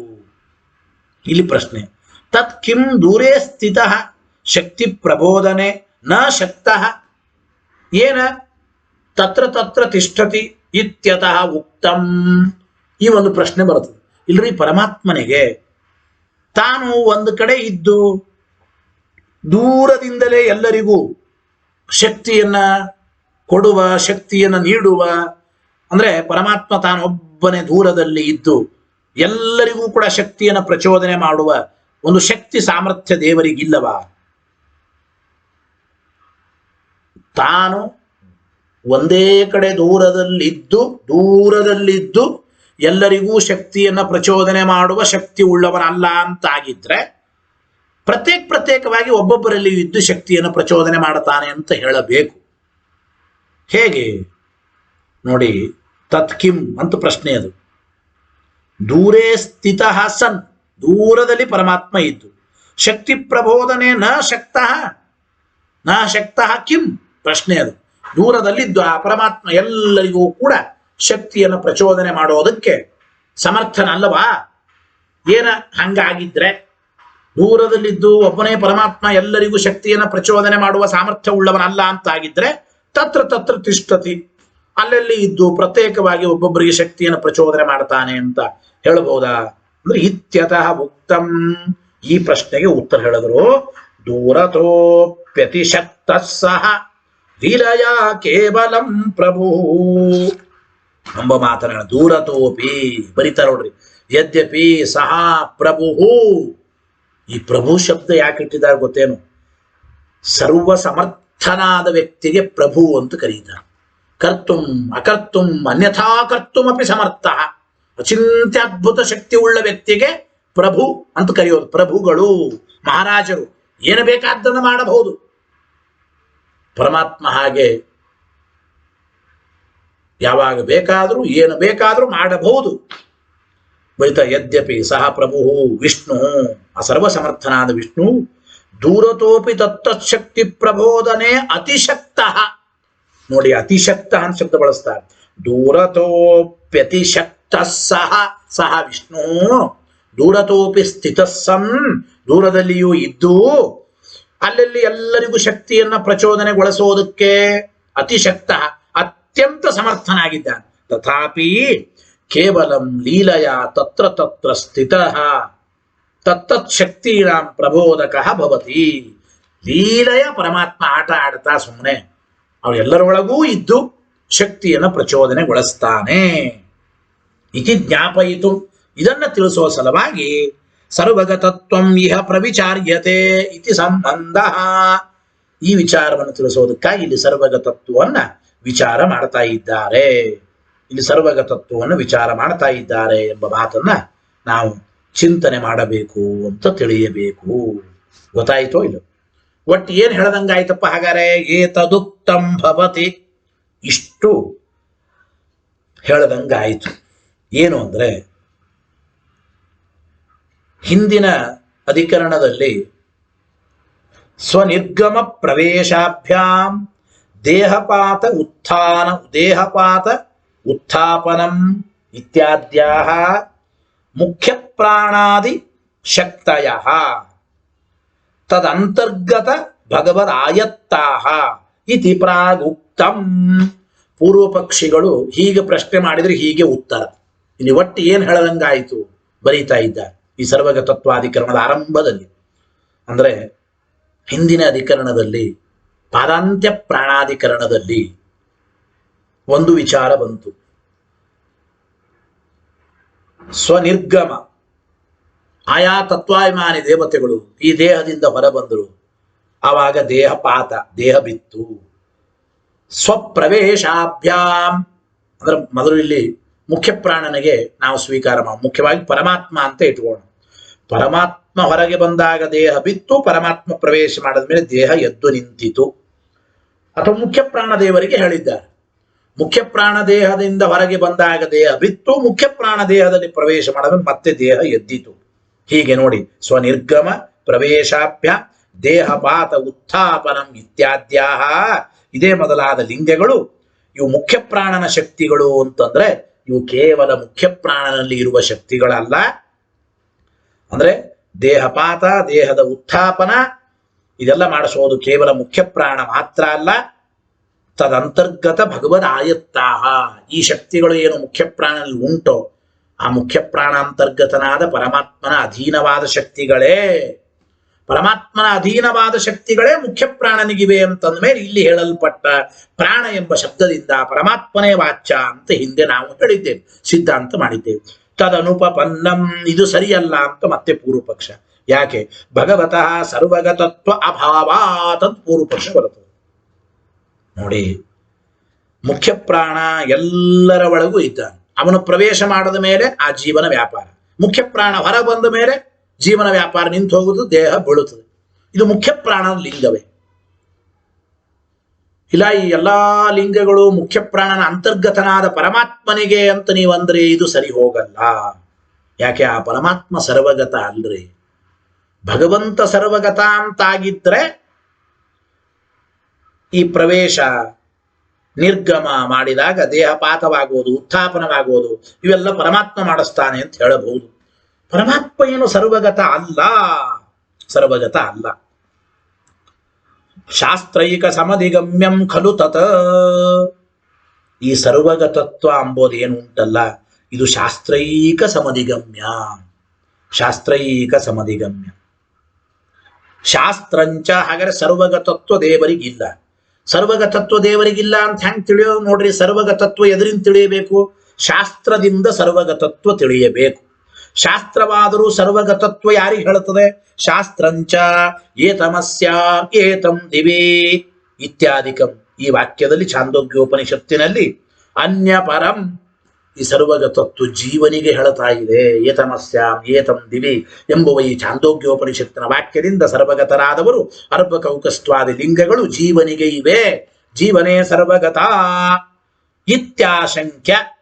ಹೀಗೆ ಪೂರ್ವ ಪಕ್ಷ ಮಾಡಿಕೊಂಡು ಉಕ್ತಾರ್ಥ ಸಮರ್ಥನಾಯ ಆ ಹೇಳಿದ ವಿಚಾರವನ್ನು ಸಮರ್ಥನೆ ಮಾಡೋದಕ್ಕಾಗಿ ಸರ್ವಗತತ್ವ ಮಾತ್ರ ಹರೇಹೇ ಉಪಪದ್ಯತೆ. ಈ ರೀತಿ ಪೂರ್ವ ಪಕ್ಷ ಬಂದ್ರೆ ಹಾಗಲ್ಲಪ್ಪ. ಏತಮಸ್ಯಾಂ ಏತಂ ದಿವಿ ಎಂಬುವ ಈ ಛಾಂದೋಗ್ಯೋಪನಿಷತ್ತು ಹೇಳುವ ವಾಕ್ಯದಲ್ಲಿರುವ ಸರ್ವಗತತ್ವ ಜೀವನಿಗೆ ಅಂತ ತಿಳಿಯಬೇಡಿ. ಅರ್ಭಕೌಕಸ್ತ್ವ ಲಿಂಗ ಇರೋದ್ರಿಂದ ಜೀವನಿಗೆ ಸರ್ವಗತತ್ವ ಅನ್ನಬೇಡಿ.